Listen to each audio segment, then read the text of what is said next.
Hey guys, what's up? Welcome back to another video of our channel. Today I'm going to show you how to add Wells Fargo credit card to app. So without wasting any more time, let's start our today's video. To add Wells Fargo credit card to the Wells Fargo mobile app, follow these steps. Step 1. Sign in. Log into your Wells Fargo account using the Wells Fargo mobile app.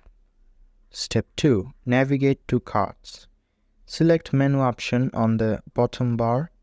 Choose cards from the option. Step 3. Access digital wallet. Look digital wallet section. Here you can add your eligible Wells Fargo cards to the digital wallet of your choice. And at last, step 4.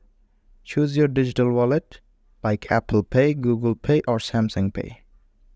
By following these steps, you can easily add your Wells Fargo credit card to the app. So that's it guys, hope you like this video. If you found this video helpful, don't forget to hit the like button and subscribe to our channel. Till then, bye bye.